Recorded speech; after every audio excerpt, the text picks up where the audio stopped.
Hello សួស្តីបងប្អូនស្វាគមន៍មកកាន់ Channel VPN សម្រាប់រឿងថ្ងៃនេះយើងនឹងបន្តភាគទី2នៃរឿងពិភពនៃក្បាច់គុណរដូវកាលទី6យើងបន្តសាច់រឿងចាប់ផ្ដើមលីនតង់ប្រប្រាស់កម្លាំងទប់រងជាមួយនឹងស្នេហ៍ដាវរបស់អ្នកទាំងពីរផ្ទុះឡើងរំជួចនិងបានយកលំពែងវាយទប់ស្កាត់ជាមួយនឹងអ្នកទាំងពីរប៉ុន្មានស្ងៀតផងដែរយៀនស៊ិនប្រើប្រាស់ស្នៀតខ្យល់គួចចូលទៅតែត្រូវលីនតង់វាយមួយលំពែងឡើងខ្ទាតទៅក្រោយហ៊ានស៊ិនក៏ដូចគ្នាផងដែរលោតចូលទៅកាប់លីនតង់ប៉ុន្មានដាវលីនតង់ប្រើស្នៀតបំបែកស្រមោលចូលទៅទប់ស្កាត់គេក៏ប្រើស្នៀតដាវបំបែកស្រមោលរបស់លីនតង់អស់លីនតង់ផ្លាស់ទីមកពីក្រោយប្រើលំពែងវាយទៅកាន់ធានស៊ិនឡើងខ្ទាតទៅក្រៅវិញធានស៊ិននិយាយថាអាឡែតក្របថ្នាំនេះគឺខ្ញុំបានឃើញវាមុនអញ្ចឹងហើយឯងគឺមកក្រោយតែលីនតង់មិនខ្វល់ទេនៅក្នុងការដណ្ដើមយកកំណប់ត្រប់វាគឺអាស្រ័យទៅលើកម្លាំងនិងសមត្ថភាពអញ្ចឹងហើយធានស៊ិនក៏ប្រើស្នៀតដាវក្បាលនាគរាជចូលទៅលីនតង់ប្រើប្រាស់ស្នៀតកំណាប់ដៃផ្លាស់ប្ដូរឈាមនាគចូលទៅវាយទប់ទល់ផ្ទុះឡើងរំជួចអញ្ចឹងហើយអ្នកទាំងពីរក៏យកអាវុធចូលទៅវាយគ្នាបន្តទៀតប៉ុន្មានស្នៀតនៅលើអាកាសចំណែកឯយ៉ានស៊ិនសម្លឹងឃើញថាអ្នកទាំងពីរកំពុងតែជាប់រវល់ជ្រុលឱកាសល្អក៏បានសម្រាប់ខ្លួនចូលទៅដណ្ដើមយកក្របថ្នាំធានសានសម្លឹងឃើញអញ្ចឹងហើយគេបានចូលទៅបញ្ឈប់ប៉ុន្តែចំពោះលីនតង់ត្រូវបានកញ្ជ្រោងសួរហាមឃាត់លីនតង់កុំដេញតាមអីលីនតង់ពិតជាងឿងឆ្ងល់នៅពេលដែលកញ្ជ្រោងសួរប្រាប់ថាស្ងប់ចិត្តសិនទៅពួកគេគឺមិនអាចយកនៅក្របថ្នាំនោះបានទេធានសានប្រើប្រាស់ស្នៀតដាវប៉ុន្មានស្នៀតចូលទៅបញ្ឈប់ប៉ុន្តែនៅតែមិនអាចធ្វើអ្វីបានយ៉ានស៊ិនគិតថាក្របថ្នាំនេះវាគឺជារបស់ខ្ញុំសម្រាប់ខ្លួនលោកដៃចូលទៅចាប់ក្របថ្នាំតែមានផ្សែងអាប់ខ្មៅឡោមព័ទ្ធជុំវិញបរិវេណនោះនឹងធ្វើឲ្យយ៉ានស៊ិននឹងគឺថាស្កប់នៅទីកន្លែងនោះតែម្ដងអ្នកទាំងអស់គ្នាមិនដឹងថាផ្សែងអាប់ខ្មៅនោះវាគឺជាផ្សែងអាប់អ្វីទេយ៉ានស៊ិនគេក៏បានរើបំរាស់ខ្លួនធ្វើឲ្យដៃរបស់គេគឺដាច់អស់ម្ខាងកញ្ជ្រោងសួរវាទើបតែបានដឹងមុននេះបន្តិចទេដោយផ្សែងនេះវាគឺជាកម្លាំងធម្មពលមរណៈដែលសំណាងល្អហើយដែលលីនតង់មុននឹងគឺមិនបានសម្រាប់ខ្លួនចូលទៅចាប់យកមុនគេយ៉ានស៊ិនគេពិតជាឈឺចាប់មុខរបួសខ្លាំងណាស់ប្រាប់ឲ្យអ្នកទាំងអស់គ្នាប្រញាប់ព្យាបាលរបួសឲ្យគេជាបន្ទាន់ធានស៊ិនប្រាប់ឲ្យមនុស្សក្រុមអាវ៉ាតប្រើប្រាស់កម្លាំងព្រមគ្នាដើម្បីបំបែកនៅផ្សែងអាប់ទាំងអស់នេះចេញលីនតង់ឯនេះវិញនិយាយទាំងអស់សំណើចពួកអ្នកទាំងអស់គ្នាមើលទៅពិតជាល្ងងមែនណាគិតថាអាចបំបែកនៅកម្លាំងធម្មពលមរណៈនេះបានមែនទេកញ្ជ្រោងសួរនិយាយប្រាប់លីនតង់បើសិនអាចដំណើរការចង្ក្រានចម្រាញ់ថ្នាំនេះបានថាស្រួលមិនស្រួលប្រហែលជាអាចកម្ចាត់ចំហាយធម្មពលមរណៈទាំងអស់នេះបានហើយលីនតង់សម្លឹងមើលឆ្វេងមើលស្នាមនឹងបានឃើញកន្លែងមួយប្រាប់សៀវយិនឲ្យចុះក្រោមលីនតង់ដឹងថានៅទីកន្លែងនេះគឺនៅសេសសល់កម្លាំងធម្មពលវិញ្ញាណមួយចំនួនហើយហាក់បីដូចជាទីកន្លែងនេះវាគឺជាទីកន្លែងដំណើរការនៅក្នុងការបញ្ឆេះចង្ក្រានចម្រាញ់ថ្នាំហើយសៀវយ៉ានគេពិតជាឆ្ងល់នៅទីកន្លែងនេះត្រូវបានខូចខាតលបងធម្មតើអាចប្រើប្រាស់វាបានទេលីនតង់ប្រើប្រាស់កម្លាំងធាតុចាប់ផ្ដើមជួសជុលវាម្ដងបន្តិចចំណែកអ្នកទាំងអស់គ្នាព្យាយាមប្រើប្រាស់កម្លាំងធាតុជាច្រើនដើម្បីបំបែកនៅផ្សែងពិឃាតទាំងអស់នេះចេញនៅពេលដែលប្រើប្រាស់កម្លាំងកាន់តែខ្លាំងទៅក៏ធ្វើឲ្យផ្សែងមរណៈទាំងអស់នេះទៅជាក្រហមចំណែកធម្មពលពិឃាតក៏បានសាយភាយសម្រាប់អ្នកទាំងអស់គ្នាម្ដងម្នាក់និងបានវាយធានសានឡើងប៉ើងបុកកិច្ចជាមួយនឹងជញ្ជាំងថ្មហើយកម្លាំងពឹសទាំងអស់នឹងក៏បានសម្ដៅទៅកាន់លីនតង់ផងដែរសៀវយានប្រើប្រាស់ស្នៀតដំបងទៅទប់ស្កាត់ការពារអញ្ចឹងហើយលីនតង់ក៏ប្រើប្រាស់កម្លាំងជួសជុលទីកន្លែងដំណើរការចង្ក្រានចម្រាញ់ថ្នាំដោយជោគជ័យហើយក៏បានប្រើប្រាស់កម្លាំងបន្ថែមបញ្ឆេះចង្ក្រានចម្រាញ់ថ្នាំនិងបំផ្លាញនៅកម្លាំងធម្មពលមរណៈទាំងអស់នេះខ្ទេចអញ្ចឹងក៏បានប្រញាប់សម្រាប់ខ្លួនទៅយកក្របថ្នាំអ្នកទាំងអស់គ្នាមិនបានឈោអោបដៃមើលទេធានសានគេក៏បានប្រើស្នៀតតែក្បាលអ្នករាជទៅបញ្ឈប់តែក៏ត្រូវបានសៀវយានគប់ដំបងទៅរារាំងចំណែកអ្នកផ្សេងទៀតក៏ត្រូវបានលីនតង់យកលំពែងវាយពួកគេឡើងខ្ទាតអស់យ៉ានស៊ិនក៏ប្រើប្រាស់ស្នៀតដាវទៅបញ្ឈប់លីនតង់ផងដែរនិយាយថាក្របថ្នាំជីវិតនៃការស្លាប់នេះវាគឺជារបស់ខ្ញុំដូច្នេះហើយក៏ត្រូវបានលីនតង់វាយទើតគេមួយជើងឡើងខ្ទាតទៅបុកនឹងច្រវាក់ដ៏ធំដោយមិនអាចឈរមើលលីនតង់ដណ្ដើមយកក្របថ្នាំនៅចំពោះមុខអញ្ចឹងគេក៏បានសម្លឹងឃើញខ្សែច្រវាក់ដ៏ធំនេះដែលបានត ភ្ជាប់ជាមួយចង្ក្រានចម្រាញ់ថ្នាំចាប់រង្គើក្រវីក្រវាត់លីនតង់គឺមិនអាចយកគ្រាប់ថ្នាំចេញពីចង្ក្រានបានឡើយយ៉ានស៊ីនគេនិយាយទាំងសប្បាយចិត្តខ្ញុំយកវាមិនបានឯងកុំសង្ឃឹមថាយកវាបានឲ្យសោះប្រើកម្លាំងចេញពីស្នៀតដាវវាយផ្ដាច់ខ្សែច្រវាក់ដ៏ធំទាំងអស់នេះខ្ទេចធ្វើឲ្យចង្ក្រានចម្រាញ់ថ្នាំធ្លាក់ចុះទៅខាងក្រោមអ្នកទាំងអស់គ្នាគឺមិននឹកស្មានទេថាយ៉ានស៊ីនគឺជាមនុស្សឆ្កួតចំពោះលីនតង់មិនខ្វល់ទេសម្រាប់ខ្លួនយ៉ាងលឿនចូលទៅក្នុងកំអែបភ្លើងអ្នកទាំងអស់គ្នាឃើញចឹងហើយថាអាល្អិតម្នាក់នេះពិតជាងងខ្លាំងណាស់រកសេចក្តីស្លាប់ដោយខ្លួនឯងប៉ុន្តែមិនដូចអ្វីដែលពួកគេបានគិតទេលីនតង់ក៏បានសម្រាលខ្លួនឡើងមកខាងលើវិញនិងបានយកនៅគ្រាប់ថ្នាំជីវិតនិងការស្លាប់បានដោយជោគជ័យឃើញអញ្ចឹងហើយអ្នកទាំងអស់គ្នាបានសម្រាលខ្លួនចូលទៅដណ្ដើមយកលីនតង់ប្រើប្រាស់កម្លាំងរន្ទះធ្វើឲ្យអ្នកទាំងអស់គ្នាមិនអាចផ្លាស់ទីបានលីនតង់ប្រើប្រាស់កម្លាំងរន្ទះបាញ់ឆក់អ្នកទាំងអស់គ្នាស្លាប់អស់ជាច្រើនអ្នកចំណែកអ្នកទាំងពីរត្រូវបានលីនតង់វាយទម្លាក់មកខាងក្រោមពួកគេទាំងអស់គ្នាគឺមិនដឹងទេថានេះគឺជាស្នៀតក្បាច់គុណអ្វីទេគឺ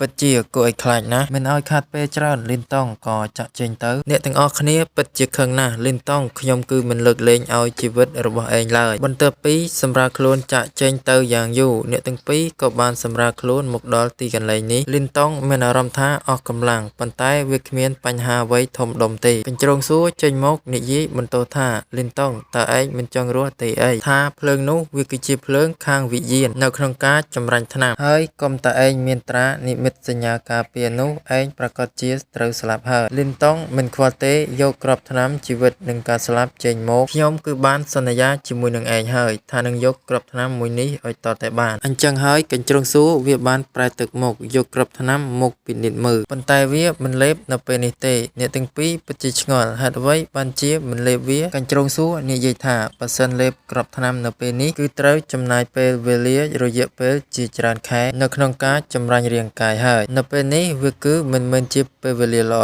ទេហើយគឺជាពេលវេលាល្អក្នុងការស្វែងរកកំណប់ទ្រព្យឬមួយក៏វិជាសិល្បៈក្បាច់គុនគឺរងចាំពួកគេចាក់ចែងអំពីទីកន្លែងនេះសិនទៅរកឱកាសល្អដើម្បីលេបគ្រាប់ថ្នាំកញ្ជ្រោងសួរបានសួរលីនតង់តើមានរងរបួសអ្វីដែរទេលីនតង់និយាយហើយរងរបួសតែបន្តិចបន្តួចប៉ុណ្ណោះគ្មានអ្វីធំដុំទេកញ្ជ្រោងសួរក៏បាននាំលីនតង់ហើយនិងសៀវយ៉ានទៅកន្លែងមួយទៀតអញ្ចឹងហើយអ្នកទាំង3ក៏បានសម្រាលខ្លួនមកដល់ទីកន្លែងនេះលីនតង់គឺមិនដឹងថាទីកន្លែងនេះគឺជាទីកន្លែងណាទេកញ្ជ្រោងសួរវាបានពិនិត្យមើលអក្សរនៅលើផ្ទាំងថ្មដែលបានសរសេរថាសម្ព័ន្ធធានការមានបក108បកចូលរួមបកចំនួន16គឺជាអ្នកការពារចំណែកបកស្នូលធំសរុបទៅគឺមាន4លីនតង់និយាយថានេះវាពិតជាមានអាថ៌កំបាំងខ្លាំងណាស់ដែលសម្ព័ន្ធធានការក៏ត្រូវបានបំផ្លាញហើយម្យ៉ាងទៀតគឺគួរឲ្យភ្ញាក់ផ្អើលផងដែរដែលមានបកធំជាច្រើនគឺត្រូវបានប្រមូលផ្ដុំវាគ្មានអ្វីដែលងឿងឆ្ងល់ទេដែលមានបក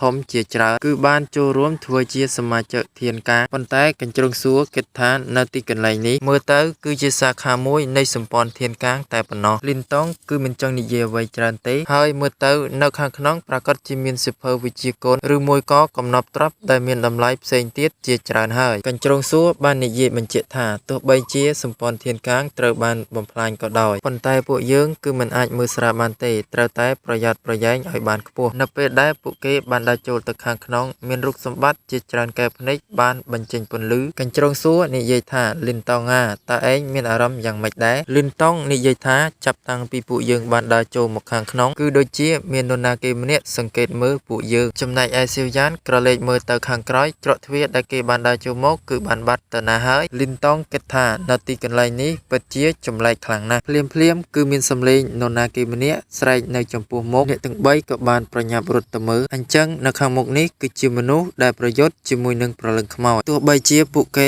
ប្រើវិជ្ជាគុណដាវកំបិតក៏ដោយនៅតែមិនអាចកាប់បំផ្លាញព្រលឹងខ្មោចទាំងអស់នេះបានដដែលអ្នកទាំងអស់គ្នាក៏ត្រូវបានព្រលឹងខ្មោចសម្លាប់ចោលទាំងអស់ព្រលឹងខ្មោចទាំងអស់នេះក៏បានសម្ដៅទៅកាន់លីនតង់សៀវយ៉ានប្រើស្នៀតដំបងចូលទៅវាយប៉ុន្តែត្រូវបានដួងព្រលឹងទាំងអស់នេះឡោមព័ទ្ធចិត្តលីនតង់ក៏បានប្រើប្រាស់កម្លាំងវិញ្ញាណទៅជួយសង្គ្រោះសៀវយ៉ានទាន់ពេលបំរុងតែប្រើប្រាស់កម្លាំងវិញ្ញាណសម្រាប់ដួងព្រលឹងទាំង3នេះហើយតែមាននរណាគេម្នាក់ប្រើប្រាស់ដុំធម្មពលទាំង3សម្រាប់ដួងព្រលឹងខ្មោចទាំង3នឹងរលាយបាត់សាបសូន្យដូច្នេះព្រលឹងខ្មោចស្រីម្នាក់នេះគឺពិតជាខឹងខ្លាំងណាស់បញ្ជាឲ្យព្រលឹងខ្មោចទាំងអស់ចូលទៅសម្លាប់ម្នាក់នេះដែលគេមានឈ្មោះថាមូសាហើយគឺជាមនុស្សដែលមកពីរាជវង្ស2កនឬមួយក៏យូកនបញ្ចេញត្រានិមិ តសញ្ញាប្រើប្រាស់កម្លាំងវិញ្ញាណចូលទៅបំផ្លាញសម្លាប់ជាមួយនឹងព្រលឹងខ្មោចជាច្រើនលីនតុងមិនបានឈូអោបដៃមើលទេប្រើប្រាស់កម្លាំងវិញ្ញាណភ្នែកបន្ទោឆក់សម្លាប់បំផ្លាញជាមួយនឹងព្រលឹងខ្មោចទាំងអស់នេះរលាយបាត់ខ្ទេចអស់ទៅអញ្ចឹងពួកគេក៏បានចូលទៅពិនិត្យមើលសមាជិកនៅក្នុងក្រុមប៉ុន្តែគឺយឺតពេលហើយពួកគេទាំងអស់គ្នាគឺត្រូវបានបាត់បង់ជីវិតមូសាសម្រាប់ខ្លួនចុះក្រោមនិយាយណែនាំខ្លួនឯងខ្ញុំមូសាដែលមកពីរាជវង្សយូសៀនអញ្ចឹងហើយក៏សូមអធិស្ឋានផងដែលអេដមីនម្ដងហៅរាជវង្ស2កនម្ដងយូកនហើយនៅពេលនេះគឺអេដមីនហៅថារាជវង្សយូសៀនតែម្ដងទៅគឺវាងាយស្រួលហៅជាងលីនតុងអោនគោរពទៅវិញខ្ញុំលីនតុងមកពីរាជវង្សយានហើយគិតក្នុងចិត្តមនុស្សម្នាក់នេះគេក៏ជាគ្រូខាងវិញ្ញាណដែរមូសានិយាយសួរលបងលីនតុងលបងមកដល់ទីកន្លែងនេះប្រាកដជាដើម្បីតាមស្វែងរកកំណប់ហើយប៉ុន្តែគួរឲ្យស្ដាយថានៅពេលនេះពួកយើងទាំងពីរគឺគ្មានសំណាងទេសូម្បីតែចាក់ចែងពីទីកន្លែងនេះមើលទៅគឺគ្មានឱកាសអាចចាក់ចែងទៅក្រៅបានដែរគឺដោយសារតែនៅទីកន្លែងនេះមានក្បួននៃការបង្កើតដ៏មានឥទ្ធិពលពិបាកនៅក្នុងការបំបែកនិងយកឈ្នះវាណាចំពោះលីនតុងមិនខ្វល់ទេទោះបីនៅទីនេះមានក្បួននៃការបង្កើតដ៏អស្ចារ្យមិនក៏ដោយប្រសិនបើតាមស្វែងរកចំណុចខ្សោយនៃក្បួនប្រាកដណាស់នឹងអាចបំបែកវាបានមូសាគេនិយាយទាំងក្រវីក្បាលបញ្ហាទាំងអស់នេះវាគឺមិនធម្មតាទេហើយក្បួននៃការបង្កើតទាំងអស់នេះវាគឺផ្លាស់ប្ដូរគ្រប់ពេលវេលាទាំងអស់មិនថាពួកយើងធ្វើដំណើរទៅដល់ទីកន្លែងណាទេប្រាកដណាស់នឹងត្រូវបានត្រឡប់មកកាន់ទីកន្លែងដើមវិញម្យ៉ាងទៀតពួកខ្ញុំក៏បានចំណាយពេលវេលាមួយសន្ទុះធំហើយនៅតែមិនអាចចាក់ចែងពីទីកន្លែងនេះដដែលចំពោះលីនតុងលើកដៃគោរពលាខ្ញុំនឹងស្វែងយល់ទាក់ទងជាមួយនឹងក្បួននៃការបង្កើតនេះដោយខ្លួនឯងថាស្រួលមិនស្រួលប្រកាសជានឹងអាចរកឃើញចំណុចខ្សោយមូសាគេញញឹមទាំងបែបមើលងាយហើយក៏និយាយថាលបងលីនតុងឈប់សិនខ្ញុំគឺមានសំណើមួយបើនិយាយទាក់ទងជាមួយនឹងកម្លាំងរបស់លបងពិតជាអស្ចារ្យខ្ញុំពិតជាមានការសរសើរខ្លាំងណាស់អញ្ចឹងពួកយើងក៏ណាតែសហការគ្នាទៅរកវិធីសាស្ត្រនៅក្នុងការបំបែកក្បួននៃការបង្កើតបន្ទាប់មកពួកយើងនឹងបែងចែកទ្រព្យសម្បត្តិស្មើ